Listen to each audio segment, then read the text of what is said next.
masukan-masukan dari teman. Karena dia sudah mendalami baik, lalu kemudian dia paham baik, oh dia punya jangkauan sampai sini. Ketika ada masukan dari teman-teman berhubungan yang dia sudah rancang itu, dia akan menanggapi. Oh iya, terima kasih. Saya juga berpikir sampai di situ misalnya. Oh iya, ini yang kenapa saya menggunakan ini karena begini pertimbangan saya. Sehingga ada respon di dalam diskusi persiapan. Sehingga ya kita beri kepercayaan karena toh nanti yang bertanggung jawab penuh dan seluruh proses alurnya lesson study itu kan ada pada guru model ini yang coba melaksanakan ini. Karena teman-teman di dalam perencanaan mulai dengan melihat lagi apa yang dibuat itu juga bermasuk. Silakan. Iya, jadi untuk kelas 10 maupun kelas 11 mungkin bisa dikundingkan, kita kundingkan masing-masing dulu. Kita tentukan juga siapa atau mungkin ada yang sudah siap kalau saya rasa belum, jadi langsung kita kundingkan. Saya beri waktu 5 menit. Tapi kita fotoin saja. Atau mungkin lebih hadir lewat roulette aja, Pak. Roulette. Iya, lewat roulette. Ya. Tidak, mendingan kita apa namanya? Saya lihat ini berapa jumlah itu. Urutan yang kedua, urutan pertama, urutan kedua, mereka dua itu. Berarti untuk kelas 10 sendiri mas Saya pikir itu ya. Dua siklus itu ya. Dua siklus. Harus dilaksanakan 2 kali. Saya kira dilaksanakan pun 1 kali. Iya, saya kira nanti itu Pak. Jadi kelas Sekali ya. 10 1 kali, kelas 12 Satu kali. Iya. Memang seperti itu. Ini. Oh, memang seperti itu. Tidak apa-apa. Atau bisa jadi satu saja di sini satu kelas ini. Satu orang saja. Karena dia berhubungan dengan dua siklus. Karena siklus yang kedua itu kan perbaikan dari siklus yang Oh, berarti ya 1 orang Pak kalau bisa. iya, karena ini kan dia berkelanjutan. Iya. Karena namanya pretest dan post-test itu kan mengukur untuk persiapan siklus 2. Sampai di mana dia punya pencapaian siklus 1? Sampai di mana dia punya pencapaian siklus 1? Di situ baru dirancang ulang desainnya, lalu kemudian masuk ke siklus 2 sampai pada titik maksimal, pencapaian maksimal kira-kira berapa? Itu baru masuk ke PTK-nya. Jadi tidak lepas. Bisa. Mungkin nanti guru model kan memang seperti yang dikatakan Pak Ustaz tadi, punya draft mentahnya, yang gambarannya kayak gimana. Tapi nanti untuk pembuatan modulnya dan lain-lain itu nanti kan bisa ada penanggung jawabnya. Di satu bapaknya memang dibuat di sana, tapi ada penanggung jawabnya. Biar lebih memudahkan guru model itu gimana? Biar tidak terlalu memberatkan. Jadi apakah ada uji asesmen? Kita buat tip 6 ini bisa kita bagi 3-3. 3-nya buat dia punya modulnya, 3 buat materinya. Sehingga antara modul dan materi itu sinkron nanti. Nanti kita presentasikan sama-sama. Jadi lihat kemana tujuan pembelajarannya, kemana asesmennya. Oh, kami siapkan materi yang begini. Kita rancang bagaimana. Medianya apa? Kalau saya siap buatnya media belajar misal. Iya, media. Misal kayak PowerPoint. ya bukan, jangan sekedar PowerPoint. Nanti mau kalian buat gimana misal TGT atau misal apa ya, pembelajaran games apa gitu. Iya. Bisa saya buatkan untuk apanya. Bahan-bahan ajar dan lain-lainnya. Nanti setelah itu buat simulasi bersama. Simulasi bahan-bahan itu menjadi satu paket ya. Iya. Paket pembelajaran. Yang pertama dipersiapkan itu modulnya. Modul ajar. Modul ajar ini dipersiapkan pada bagian rancangan tujuan dan asesmen. Lalu kemudian dia punya media pembelajaran. Lalu yang berikut dia punya materi. Berarti ada 3 pokok yang dipersiapkan bersama. Setelah itu Assalamualaikum warahmatullahi wabarakatuh. wabarakatuh. Selamat siang semua. Bagaimana kabarnya hari ini? Baik.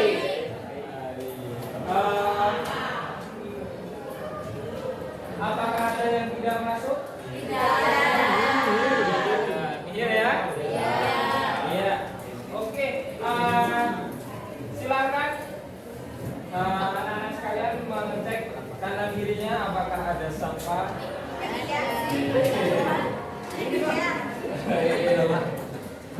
Ada? Baik, jika tidak ada kita langsung saja.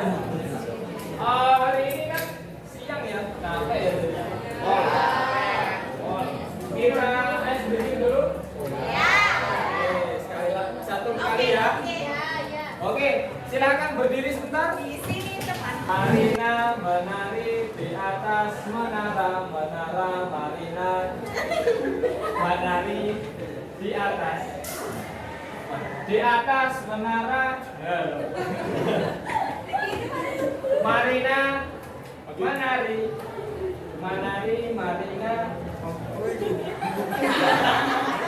di atas menara.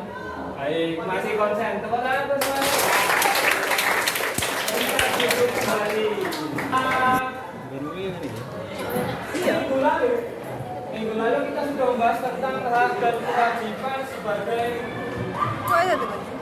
warga sekolah, terus warga masyarakat, dan terakhir warga negara. Ngomong-ngomong tentang hak dan kewajiban sebagai masyarakat, warga sekolah, saya punya video ini.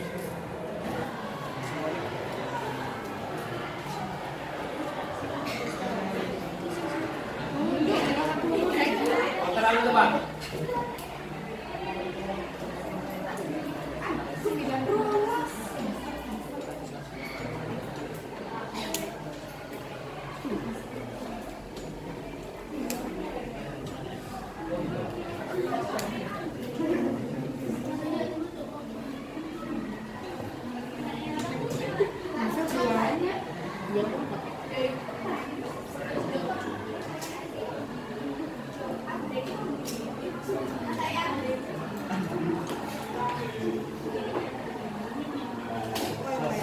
Baik, di video ini tadi kita melihat bahwa ada kasus perundungan di salah satu sekolah. Ya, sudah tersebut di sana. Nah, di situ ada salah satu siswa yang dirundung hingga hingga terluka, masuk rumah sakit. Nah, dan juga masalahnya di situ juga ada anak dari tokoh terkenal ternama. Ini merupakan salah satu bentuk dari pelanggaran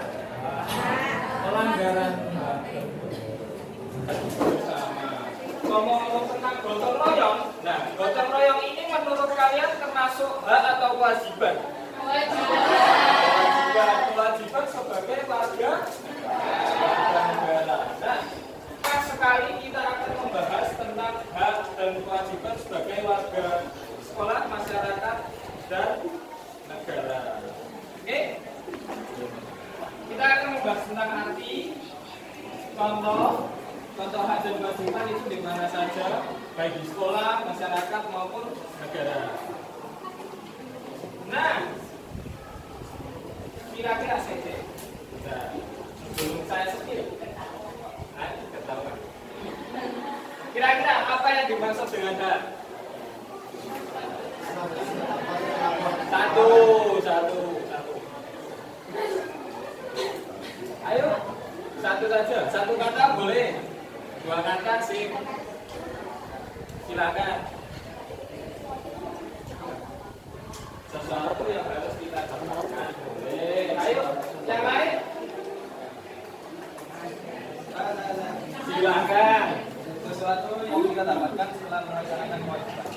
sesuatu yang kita dapatkan setelah melaksanakan kewajiban.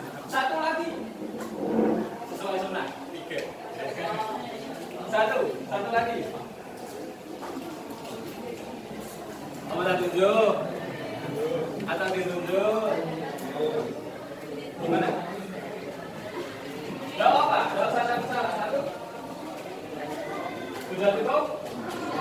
Jadi hak itu bisa disimpulkan sesuatu yang pantas atau yang layak kita dapatkan gitu ya setelah melakukan kewajiban. Terus kewajiban itu apa kira-kira? Pelanggaran hak. Nah, ngomong-ngomong tentang pelanggaran hak, anak-anak sekalian, saya punya suatu ya. Jadi sebelum kita menuju ke saya tanyakan dulu. Kira-kira ada yang tahu nggak tentang hashtag Kabrajur? Coba sih aku dijelaskan sedikit aja tentang Kabrajur dulu saya.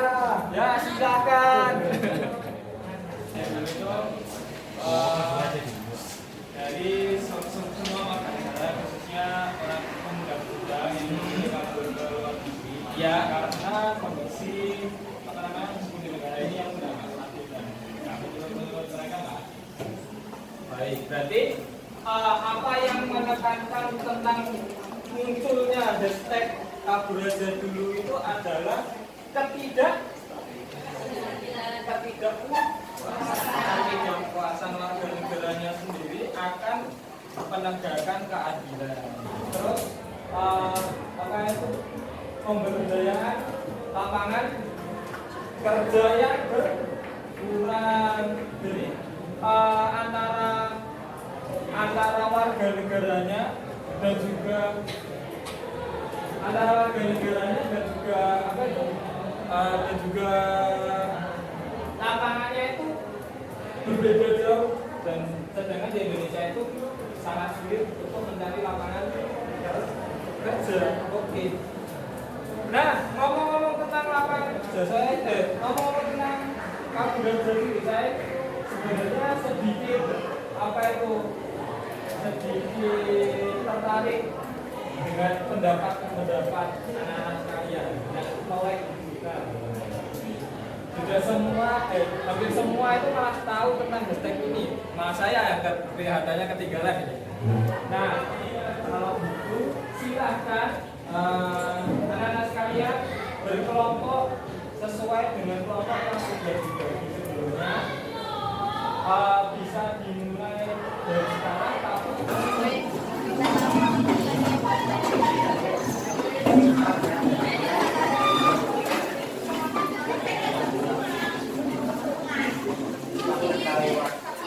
sudah saya bagikan lembarnya ya, lembar bekerja peserta didik. Nah, nanti di sini ada persoalan-persoalan yang nantinya harus kalian analisis dan berikan pendapat kalian secara merinci.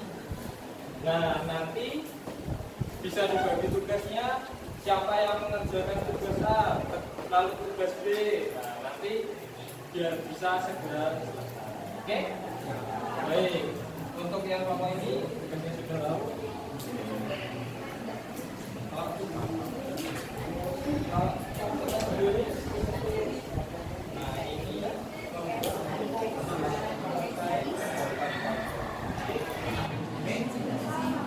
waktunya bisa singkat sampai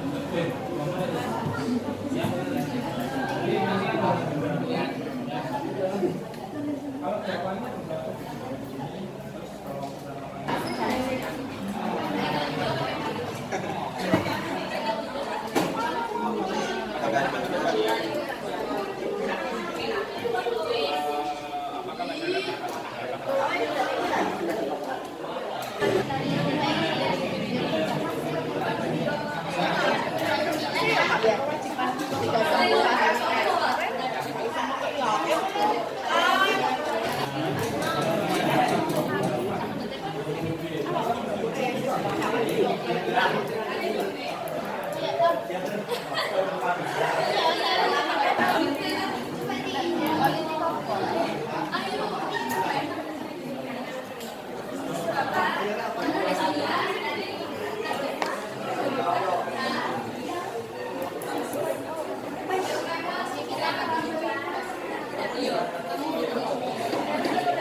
Kesimpulan pemahamannya terkait hak dan kewajiban sebagai warga negara. Satu saja. Ada? Halo. Ya, boleh.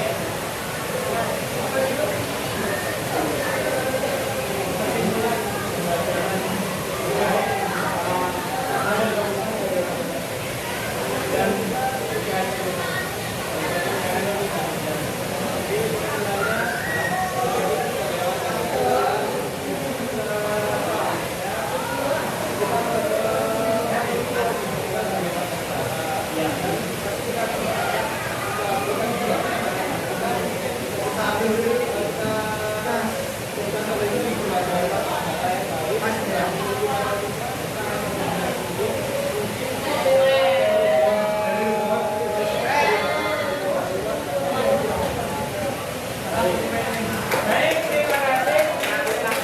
Dari Bapak. Duduk di bangkunya masing-masing.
Assalamualaikum warahmatullahi wabarakatuh.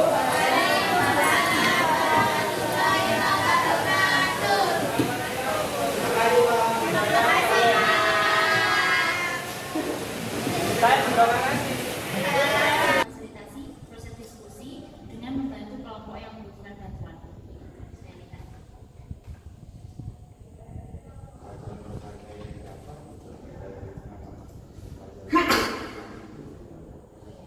Untuk yang pertama, yang pasti peserta didik bisa belajar tentang hak dan kewajiban sebagai warga negara. Yang kedua, peserta didik ini mengikuti pembelajaran dengan baik mendengarkan penjelasan dari guru, bekerja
itu di siklus 1 ada beberapa tempat duduk anak ini duduknya tiga orang. Jadinya idealnya kan 2 1 itu 3 orang 1 jejeran 3. Jadi dimungkinkan anak bisa apa ya terdistraksi dengan ngomong dengan temannya. Mungkin kan saat itu ada topik yang menyenangkan, makanya mereka bicara sendiri dengan temannya. Kemudian ada yang juga bermain HP terus menerus, namanya LC ya, alias Nelsi gitu,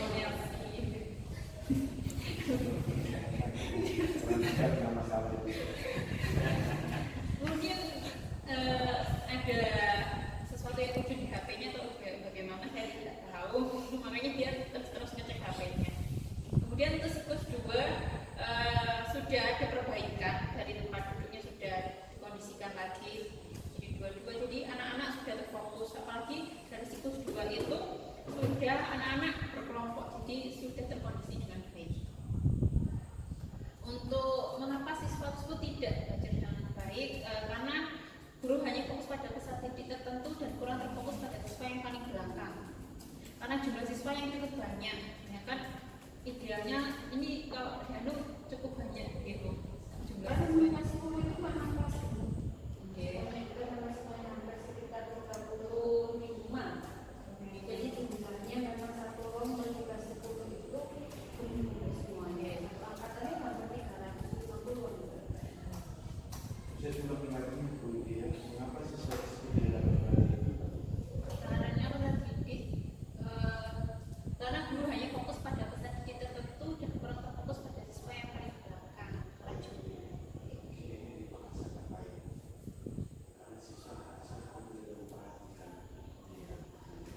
Kami semuanya dari bagaimana siswanya, karena guru merasa tidak diperhati, ya siswa merasa guru tidak memperhatikan anaknya sehingga anaknya asing dengan kerjanya sendiri.